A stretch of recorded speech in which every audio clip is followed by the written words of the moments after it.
माँ आप चिंता मत कीजिए माँ, मैं भवन के द्वार की रक्षा करूंगा।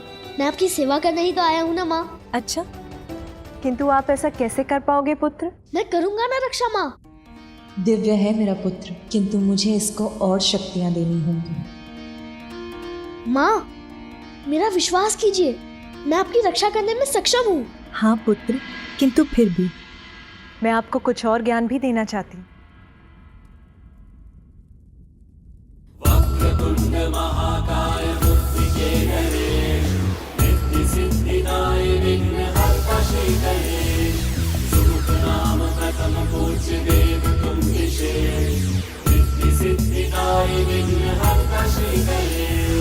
बालक का बाल जो स्पर्श की उमा, शक्ति के ज्ञान से बालक हुआ युक्ता।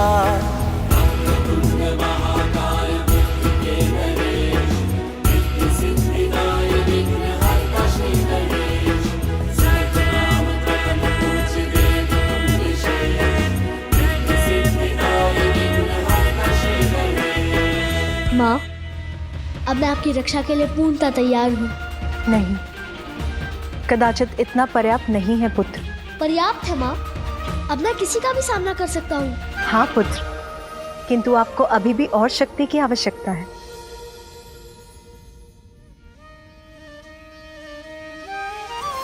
अद्भुत बालक परमा प्रेम लुटाती, प्रथम देवता जग में उसे बनाती। हाँ, प्रथम देवता जग में उसे बनाती। जय प्रथम देवा श्री गणेश, जय विघ्न हरता श्री गणेश। जय प्रथम देवा श्री गणेश, जय विघ्न हरता श्री गणेश। जय गणेश, जय गणेश, जय गणेश देवा।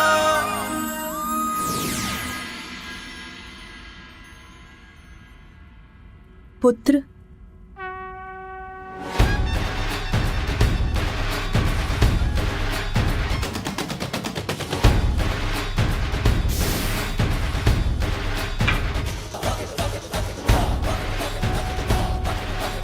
धन्यवाद माँ। अब आपके पास युद्ध कौशल का ज्ञान, शक्ति और अत्यंत शक्तिशाली अस्त्र भी है।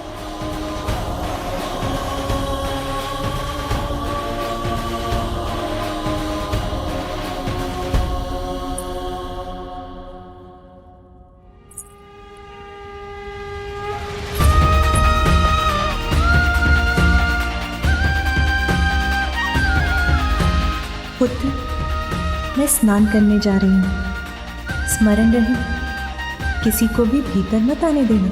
मैं वचन देता हूँ माँ, किसी को भी भीतर आने नहीं दूंगा।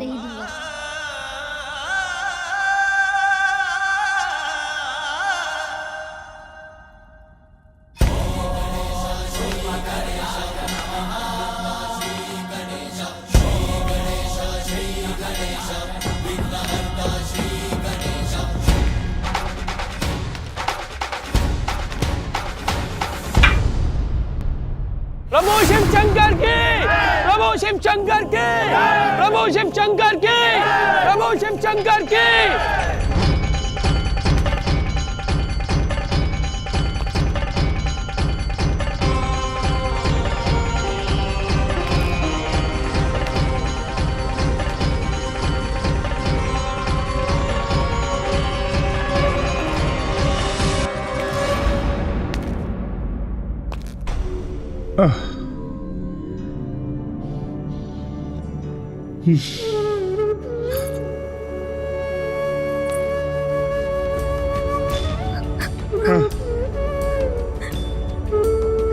अब और विलाप करने से क्या लाभ प्रिय ध्वजिनी?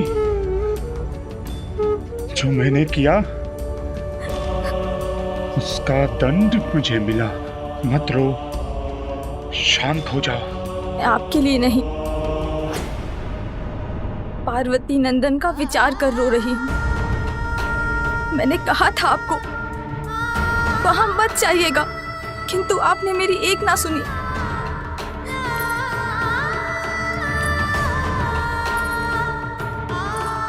आपकी दृष्टि से उस बालक को होने वाले अनिष्ट की कल्पना ही मुझे व्यथित कर रही है।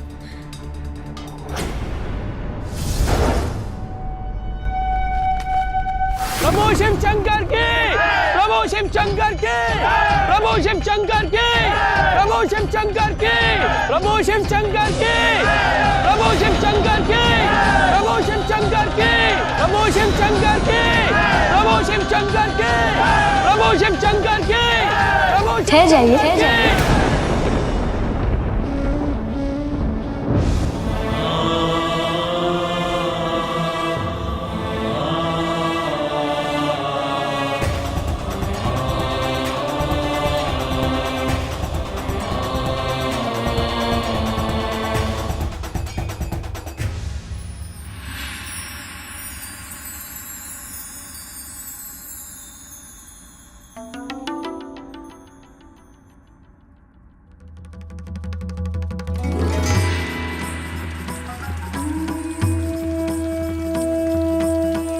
आज तो तुम्हारे मुख और नेत्रों में अद्भुत आभा है। कौन से विचार घुमड़ रहे हैं तुम्हारे मन में? विचार घुमड़ नहीं रहे, शांत हो रहे हैं।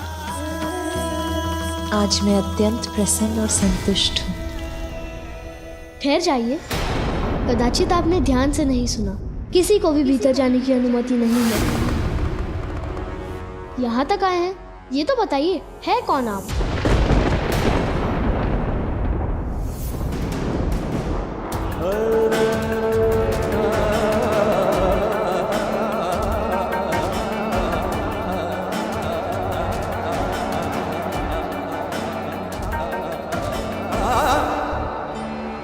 कोई भिक्षुक प्रतीत होते हैं। भिक्षा तो बाद में ही मिलेगी, माता के स्नान के उपरांत। तब आइए, अभी जाइए।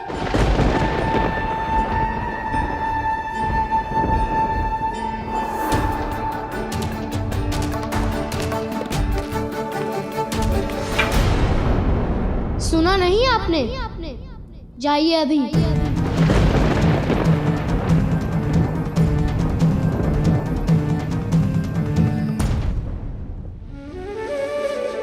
कदाचित अधिक भूखे हैं। अपने फल दे सकता हूँ, वो चाहिए?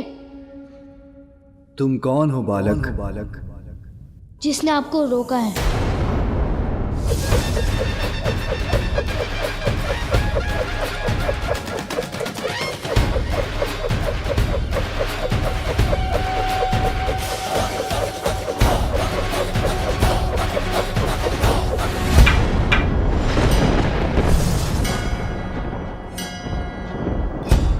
रक्षक हूँ यहाँ का, रक्षक हूँ यहाँ का, रक्षक हूँ यहाँ का, रक्षक हूँ यहाँ का।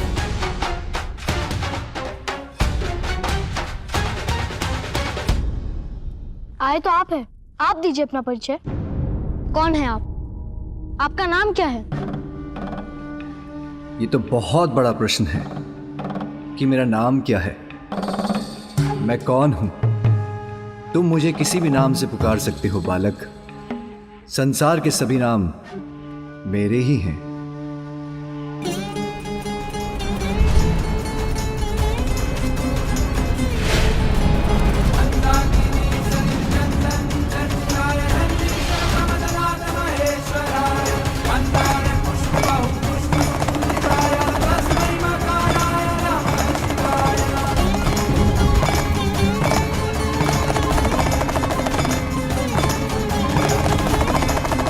कैसी विचित्र ध्वनि है ये।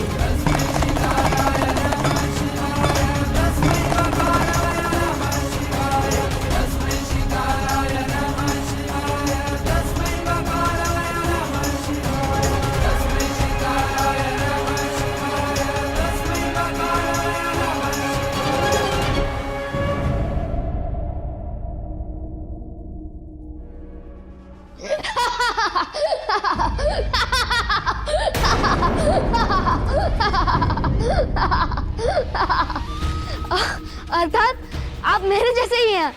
अब तक मेरी माँ ने भी मुझे कोई नाम नहीं दिया है।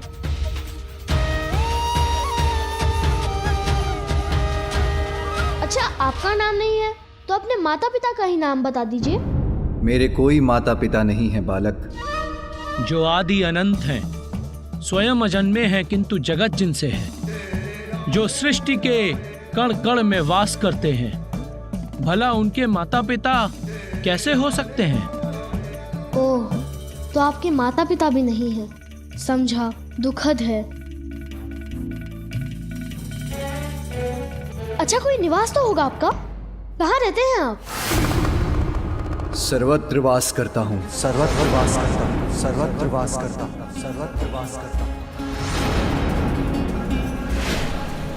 धरती, यहाँ तक कि शमशान, सब मेरे ही घर हैं। ऐसा कोई एक घर नहीं जो मुझे बांध सके।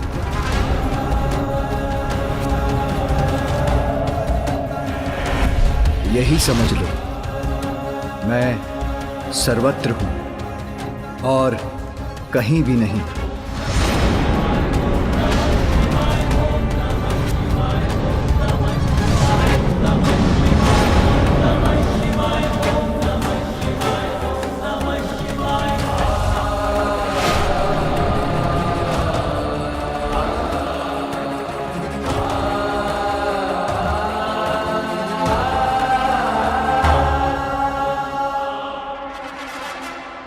जय शिव शंकर, जय शिव शंकर।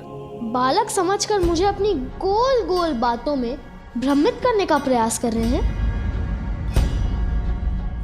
सीधे सीधे कहिए ना कि आपका कोई घर नहीं, अर्थात भिक्षुक भी नहीं। आप तो कोई भैरूपिया ही लगते हैं। बस, बहुत हुआ बालक। जो संसार को सब कुछ देते हैं, उन्हीं को कभी तुम भिक्षुक, कभी बहरूपिया बुला रहे हो। ये देते हैं संसार को। बालक अवश्य हूं, किंतु मूर्ख नहीं कि जो आपने कहा वो मैं मान लूं। वस्त्र के स्थान पर पशु चर्म से अपना तन ढकते हैं। रहने के लिए कोई घर नहीं। नाम पूछो तो कहते हैं सभी नाम मेरे हैं। अब ऐसी बात करने वाले को भैरूपिया नहीं तो और क्या कहूँ, और क्या कहूँ, और क्या कहूँ।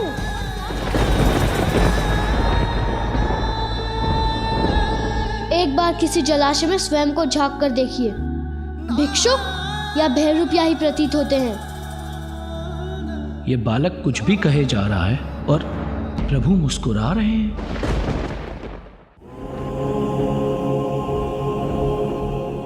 इतनी घनी जटाएं हैं आपकी, कभी केश नहीं सवारे क्या?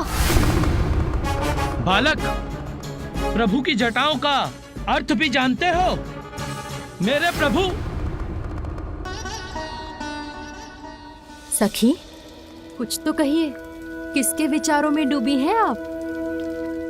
मैं उनके विचारों में मग्न हूं जिनका शीश घनी जटाओं से सुशोभित है।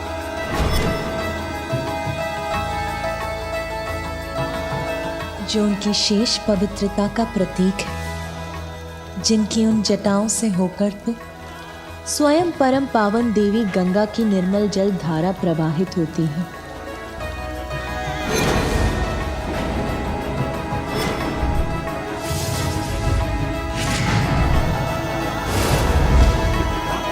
आपका तो सभी कुछ विचित्र है। और ये मस्तक पर तीसरा नेत्र क्यों है? देखने के लिए दो नेत्र कम पड़ गए थे क्या? प्रभु का तीसरा नेत्र खुल गया ना, तो बालक। जिनका तीसरा नेत्र प्रतीक है इसका कि जो दो नेत्रों से देखा जाता है वो सदा सत्य नहीं होता।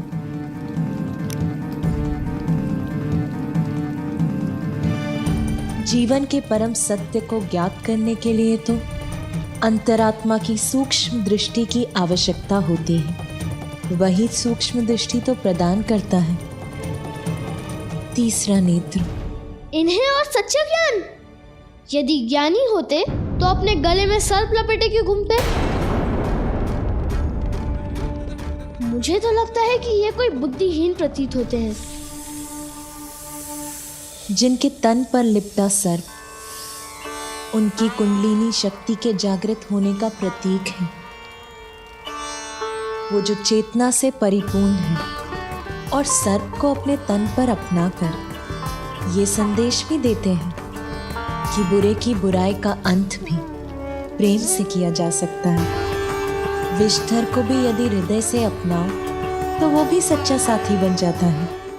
और तन पर ये पशु चर्म क्यों धारण कर रखी है?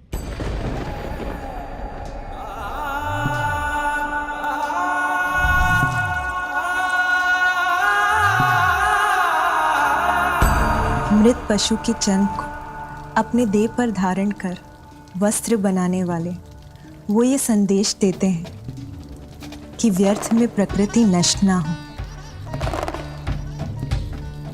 प्रकृति का सम्मान हो, उससे जुड़ाव रहे। मृत शत्रु के चर्म को धारण करना तो उसका भी सम्मान है। प्रत्येक जीव को संभाव से देखते हैं।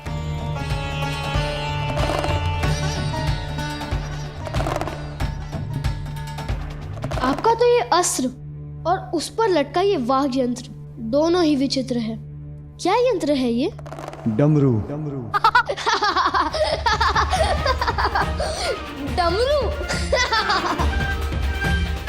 आपके तो इस यंत्र का नाम भी विचित्र है, डमरू।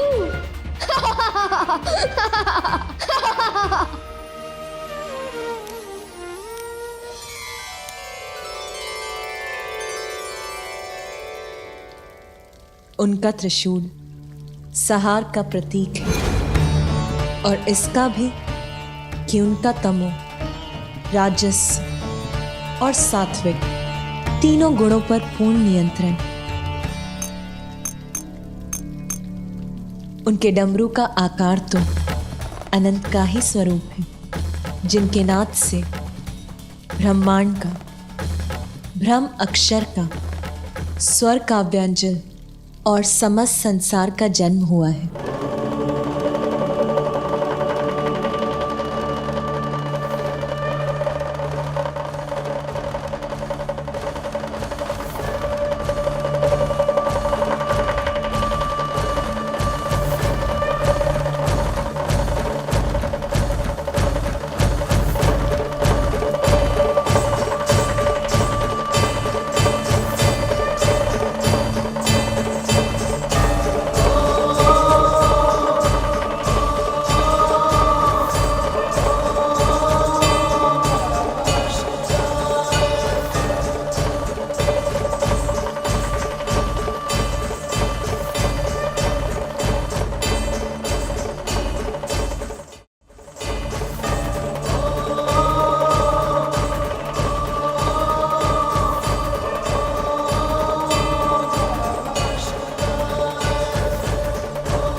तन से क्या झड़ रहा है जिसका स्पर्श मुझे भा रहा है?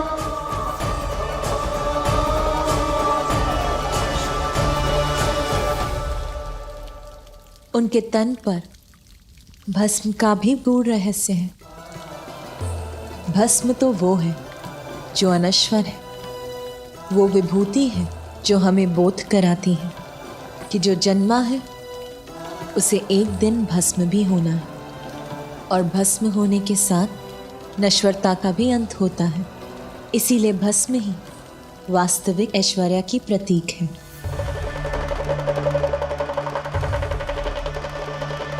भस्म लगाकर घूमना तो आलसियों का कार्य है। कहीं तन पर लग गई होगी, फिर स्नान नहीं किया होगा, है ना? बालक, कैसे समझाऊं मैं तुम्हें? ये मेरे प्रभु के तन की पवित्र अनश्वर भस्म है।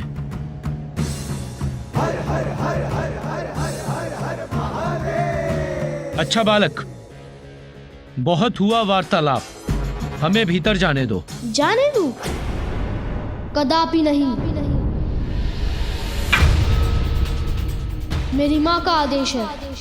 किसी को भी भीतर मत जाने देना, और मेरी माँ का आदेश मेरे लिए सर्वोपरि है।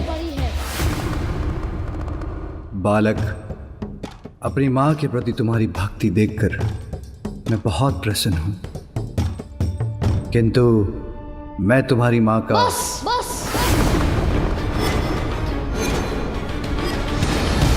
बस भिक्षुक, बस। अब मैं आपके मुख से एक भी शब्द नहीं सुनना चाहता। मैंने जो कह दिया सो कह दिया। किसी को भी भीतर जाने की अनुमति नहीं है। बालक, तुम हमें नहीं जाने दोगे तो हम बलपूर्वक जाएंगे।